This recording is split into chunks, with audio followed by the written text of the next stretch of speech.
Hello, everybody.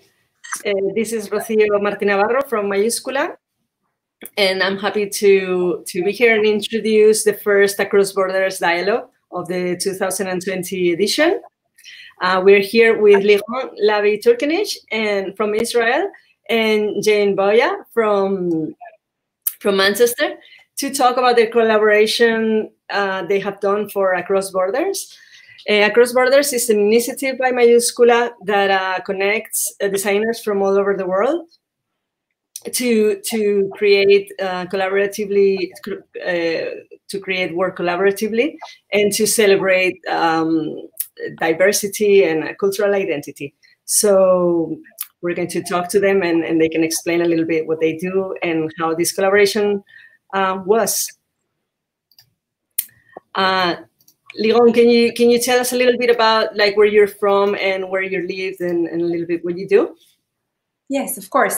So I am a typeface designer and a design entrepreneur currently living in Israel. I was also born and raised here. I have had a few years of living in the United States, a few years of 1 year actually of living in the UK, not too far from Jane, doing my master's degree. And yeah, right now I'm back in Israel working and having a family here. Thank you, great. How about you, Jane? I am a graphic designer and illustrator. I work predominantly on branding projects and illustration projects. Usually there's often a combination of both those things together. So I do a lot of sort of branded illustration work as well. I'm based in Manchester, and this is where I grew up. I was born in Salford, just down the road, and I grew up in Wigan and Bolton. And I didn't go that far to university. I just went up the M6 to Carlisle, right on the border of Scotland, and then just came back down again and started working in Manchester. Great. Can you tell us a little bit more, because Mayuscula connected you, like Across Borders connected you, but you didn't know each other. So it was a process, I guess, of knowing each other and each other's work and how to approach the this collaboration, which was supposed to be done under the concept frontiers as meeting points. So could you explain a little bit like about your participation and what would you consider the highlight, or if you can tell us some anecdotes about your collaboration? Well, I actually had heard of Liron before because I read an article about her work in, I think it was The Independent. Sorry if that's wrong. I think it was The Independent. Yeah, and it was about the typeface that you developed that combined Arabic and Hebrew. And I remember I've got it pinned on a board somewhere because I thought that's fantastic. So when we got partnered up, I was really excited because I knew that you had impeccable type skills, which I thought would be a nice contrast to my, I guess, more loose illustration style. So I think we were a really fortunate pairing because we both have different skill sets that actually complement each other very nicely. So I think that was reflected in how we worked together, wasn't it? That we kind of worked on separate elements, but they came together really, really well. Awesome. Do you have any, you told me before that you had some sketches that you wanted to share about the process. Could we see it?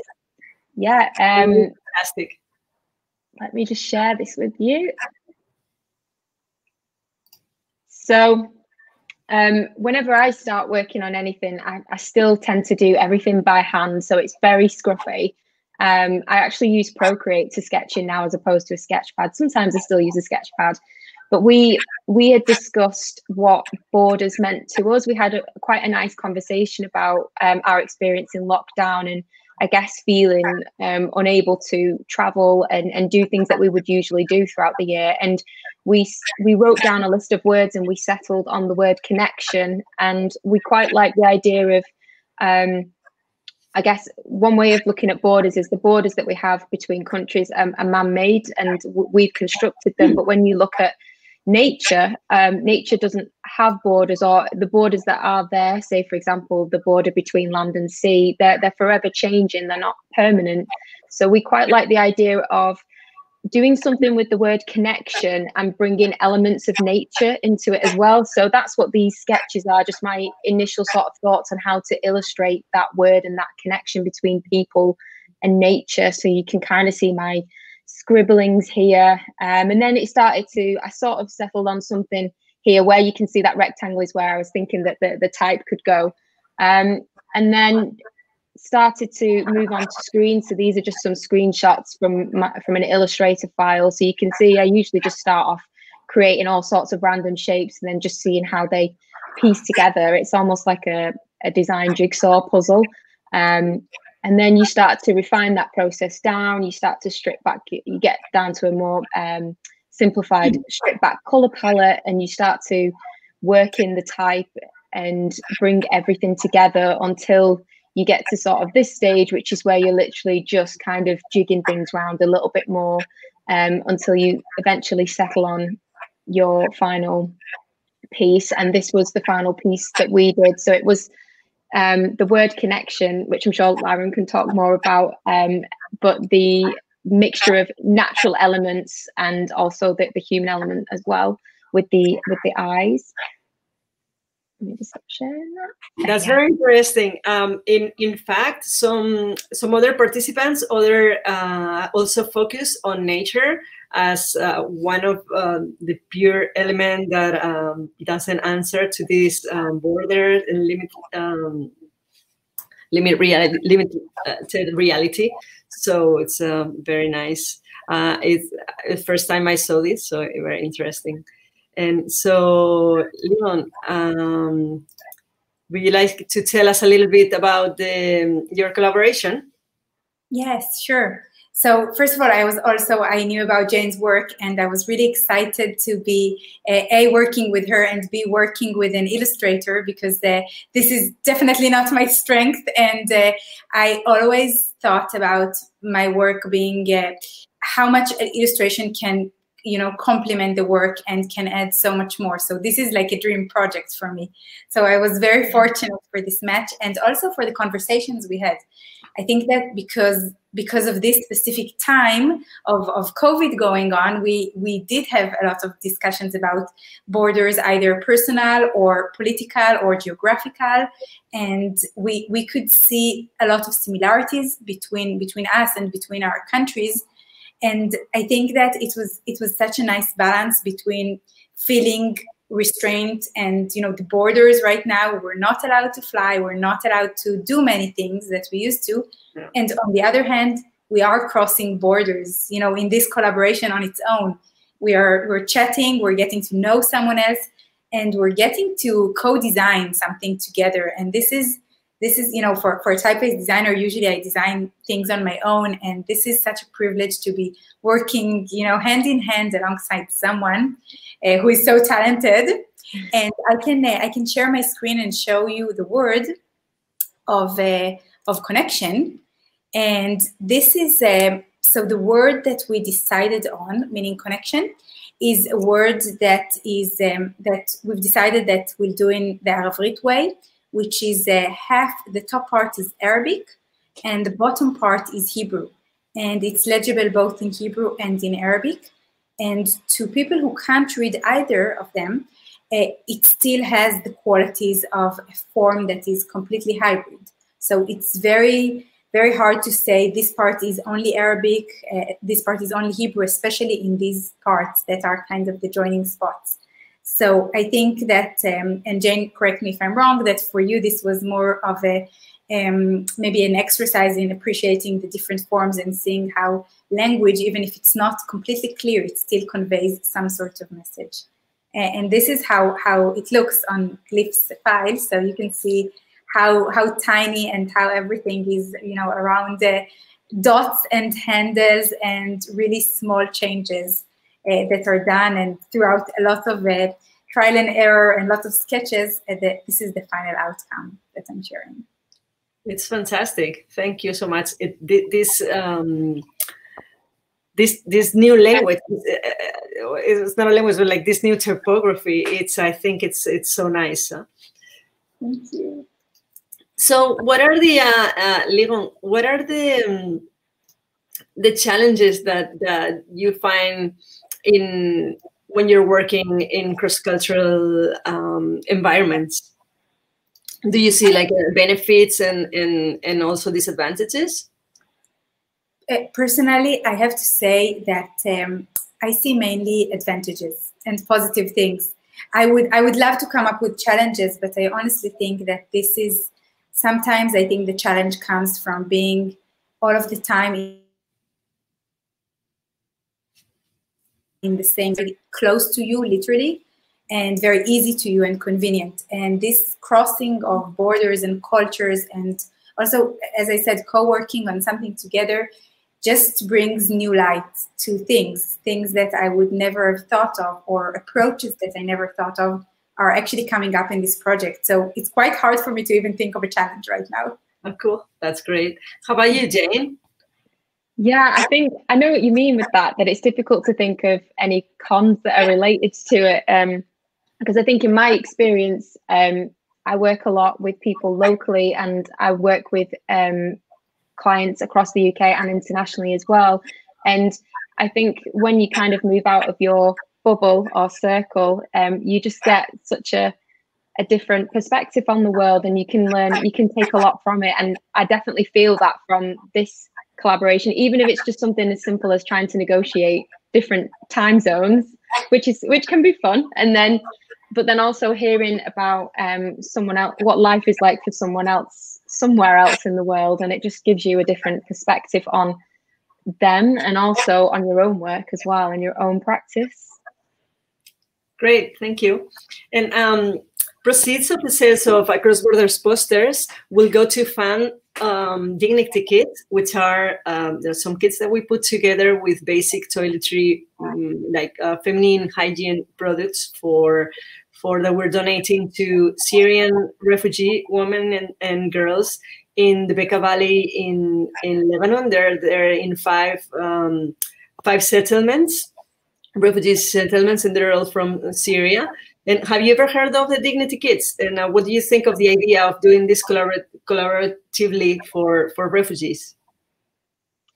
I haven't heard them described as Dignity Kits before specifically, but I've certainly heard of the idea of creating packs for people to support, of sanitary products to support people in poverty or in situations where they don't have access to them. There's a lot of grassroots organisations in the UK that are helping to do that for people who are living in poverty in the UK, because I think something when it comes to this issue of access to sanitary care products, it's a global issue. It affects women or people who menstruate in every single country. And I think that largely in most cultures, it's still regarded as something that we shouldn't be talking openly about or publicly about, or considering a public health issue. Actually, sorry, it is shameful over there. Also, shameful. Whenever you have demonstration, it's just not only an embarrassment, but also like it's a shame. And I was reading how not even like 60% of refugee women in Lebanon might not have access to underwear, and even more to sanitary pads, for example. And the problem is with embarrassment is that they don't, not only because of the actual money to buy them, but also like the embarrassment of them going to a store where there's a male dependent, and also their husbands, they're embarrassed to ask for these products. So some people don't even leave the tent during all this time. Girls don't go to school. It's really terrible. Yeah, it's a real stigma that's attached to it. And I think I have seen a lot written. There's been a lot of debate about this in the UK, but I remember hearing, and Scotland actually has become the first country to offer free sanitary products to all as of yesterday or this week, which is quite amazing. But I remember a few years ago hearing an interview with a group of activists who'd gone into the jungle camp in Calais as it was being dismantled, and they were talking about this issue of access to sanitary products. And I think that it's difficult to have those conversations at home around that. But then when you actually have to think, when you start thinking about it in a context that's far removed from your home, that's an experience that I've never experienced. I don't know what it's like to live in a refugee camp and to be fleeing from your home. It's very easy to distance yourself from that issue. But I think hearing that interview back in 2016 with someone who was out there doing that work really highlighted to me how much of an issue this is and how it can easily be ignored because of the stigma around it. So I think that by doing what you've done with the exhibition and deciding to focus in on this issue is really important, because it's highlighting something that is very specific and often ignored, and often something that we don't want to think about and talk about, but definitely need to do more of. So I'm obviously 100% in support of all the funds going towards those specific items and dignity kits. Great. You can buy, actually, for people to know, you can either buy the posters with the proceeds going to NGO Rescate, who focus a lot on gender. And you can also do direct donations in our website at crossborders.es. And the donations don't go through our organization; they go directly to the NGO bank account, and we have contact with the people in Lebanon and total control of like where it goes, and so the whole process is very transparent. So I don't know if you want to add something or just echo Jane. This was, I completely agree, 100%. This is a well-worthy cause for this. Yeah, unfortunately, it's needed. I wanted to ask what is the biggest border to creativity and innovation in your work? Now that we're talking about limits and borders, what do you think? Well, here specifically in Israel, the border is actually the geographical border in many senses. So if we're speaking about Syrian women or refugee camps in Lebanon, this is basically my way to help because I can't physically get there. So this is a big border, which is physical. And I think that if we're talking about creative borders, what I found to happen is the borders that we actually put for ourselves. Yeah. So controlling ourselves and even not trying because of the risk that someone will say no, or we'll be embarrassed, or we won't get the response we're looking for or the attention we're after. So I think that mainly we're stopping ourselves. So, just imagine a word that you would just get all of your creativity out without the thought of who will say what about it. It would be such a, such an amazing word even. Jane, what would you say it's a big border to your creativity? Just to kind of, I guess, continue on from that, actually, that point that we kind of put in these borders for ourselves. I think sometimes we have this idea that we'd be a better creative if we learn how to animate, or we'd be a better creative if we were better at type design, or we'd be a better creative if we could just get a bigger client. And I think that once you if you take that away, those kinds of, I guess, borders or these sort of expectations, you can and believe that you've got that creativity and ability like in yourself. It's part of who you are, and you should just kind of work with what's inside you.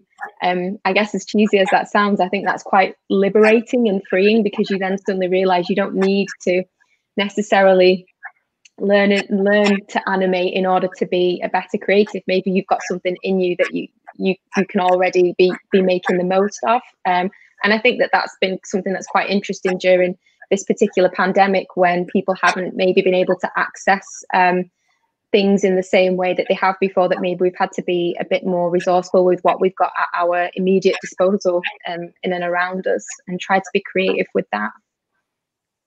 Yeah, and I know we're sometimes our biggest challenge, to deal with ourselves. So, in terms of having an impact, have you ever worked? What would you say that you have done, or if you have done like any other social projects that actually would make the world a better place? Have you ever participated in other like social initiatives?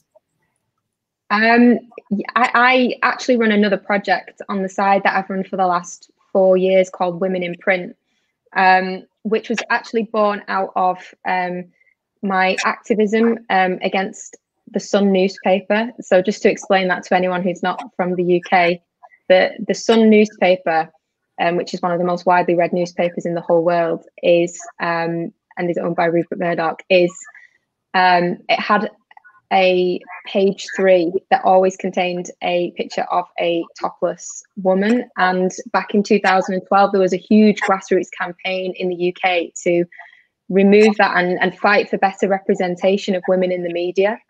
Because when we actually cut out all the women, we did an exercise as a group where we cut out all the women from UK newspapers and all the men. And when you actually sat them one next to each other, all the men were in suits. They were sportsmen and they were doing very serious things, and all the women were in their underwear. The majority of them were. And we wanted to address that imbalance. And so I started Women in Print specifically to kind of challenge the way that women were being portrayed in the printed media, and also to challenge the lack of women who I was seeing represented in exhibitions and chosen for projects in Manchester specifically, and then I guess broadly the UK. So that's a project I've been working on for the last 4 years, and it started off as an exhibition, and then it's kind of grown and grown, and we've worked with the National Trust, and we've done workshops with Apple, and it's kind of sort of snowballed into something bigger. But at the core, it's about better representation of women in media, specifically women as well from the north of England, who often get more of an unfair rep in our newspapers than maybe other groups of society do. So yeah, that's what I've been doing. There is, in fact, I don't know if everybody knows, but all of the participants, more than 50 participants in this edition, from 30 different countries, and we're all women.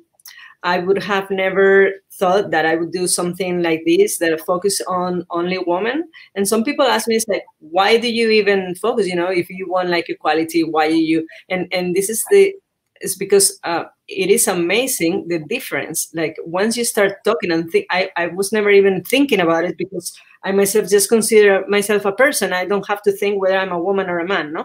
But whenever you know, like see statistics and see what is happening out there, then you have to talk about it, no? Like there's only 1% of 0.1% of creative agencies in the world are founded by women, and only 3% are creative directors, no? And from, I think it was from 194 or something, 193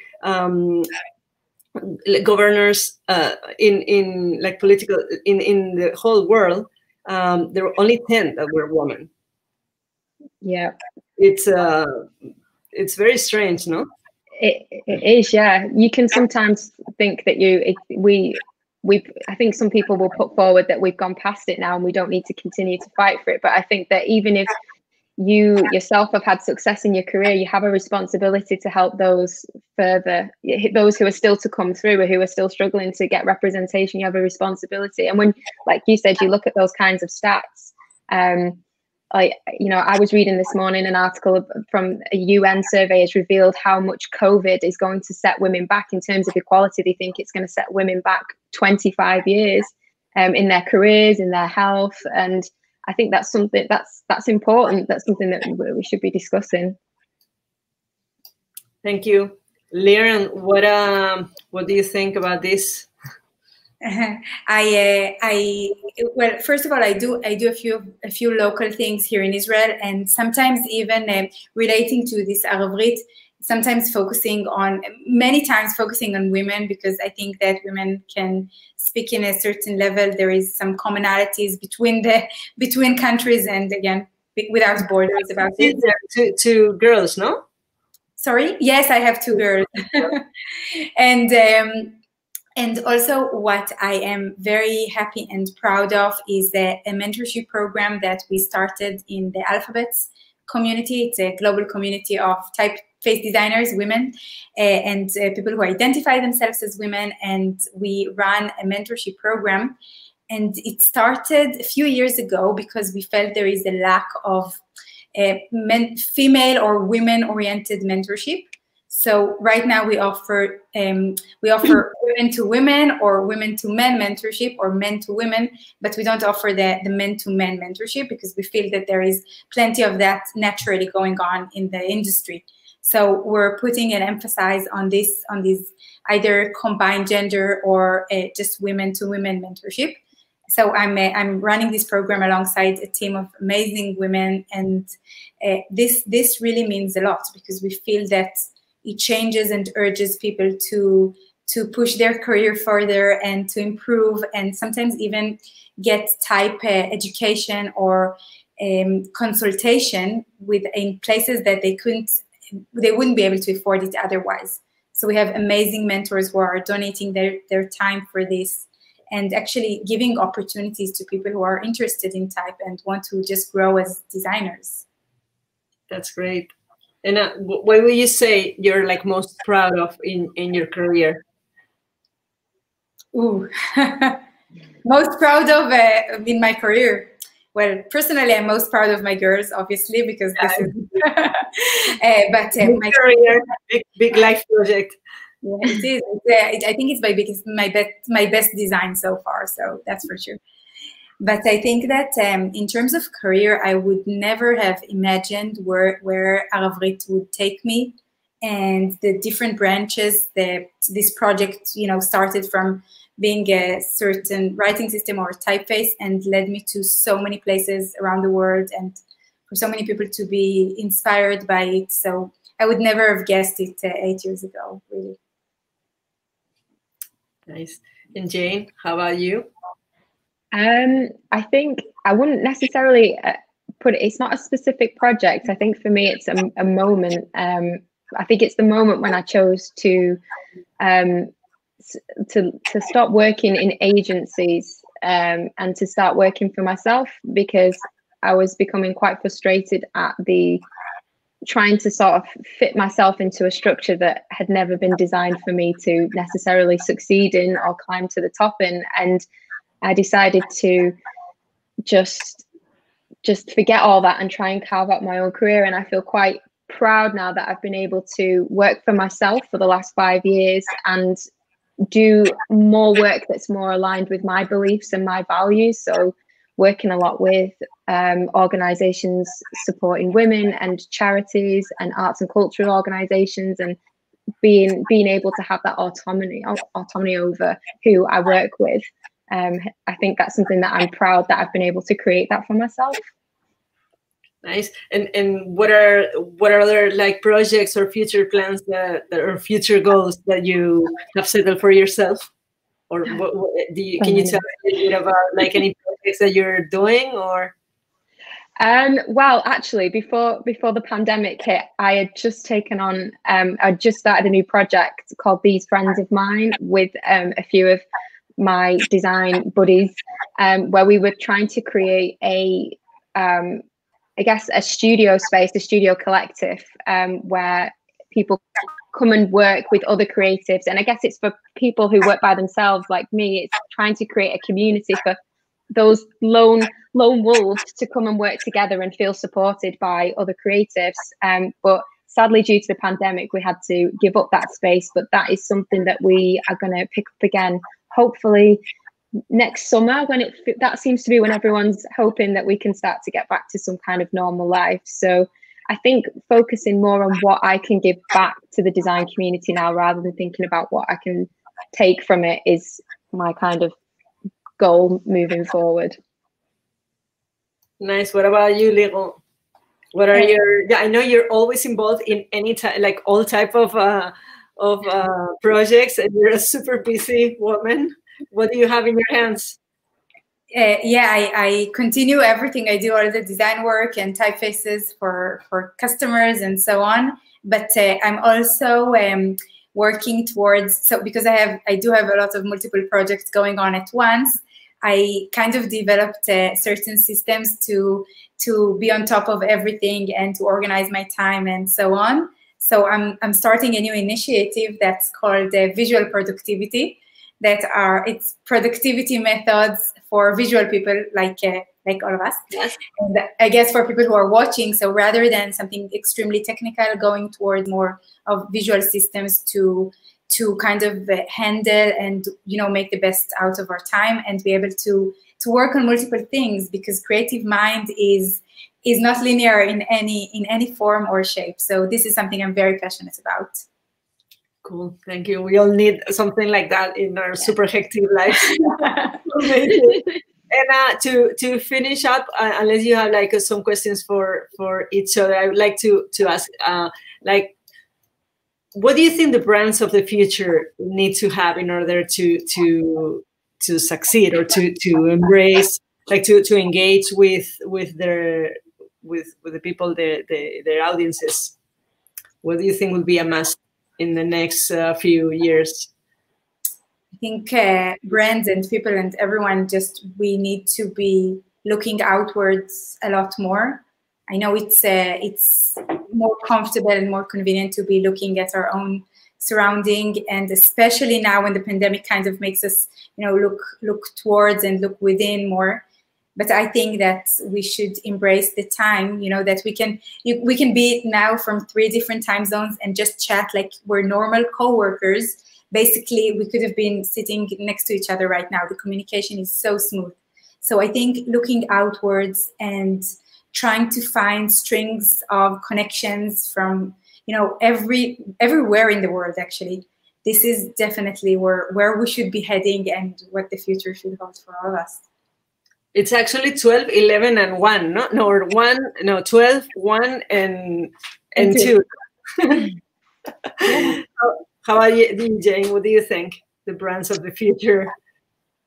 I think what I guess I would like to see is a slowing down of things. And by that I mean, I guess, a slowing down of production from, I guess, looking at an environmental impact point of view, thinking more carefully about things like that, rather than just this sort of, I think we're going to have to move away from mass production, but I'd like to see that reflected in the way that organizations, companies also work with brand designers in actually taking the time to do proper branding work and seeing that as a process, and that is worth investing in, and making something that has longevity built into it, rather than, I guess, what we see now, especially because of social media, is a lot of reactivity to things.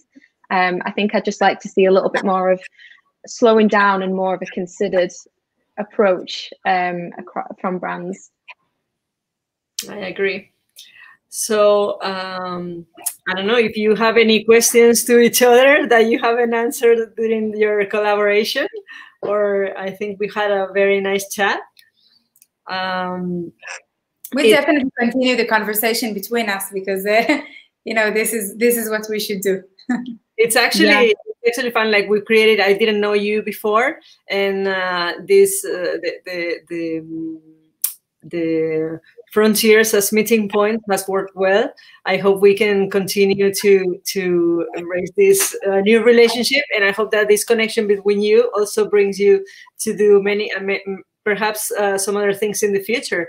I don't know. It's been very, very interesting and rewarding for us. I hope for you too. Definitely. Yeah, absolutely. Thank you for asking me to be part of it. Thank you so much for being here and for being part of the initiative. I remember that you can buy their poster, their collaborative poster, in www.acrossborders.es. It will be on sale. It's a very limited edition. It will be on sale until December 20th, and proceeds will go to fund dignity kits for Syrian refugee women and girls in Lebanon. So that's it. Thank you so much for watching, and we'll come back soon. Thank you. Thank you. Bye. Bye. Bye. Thanks.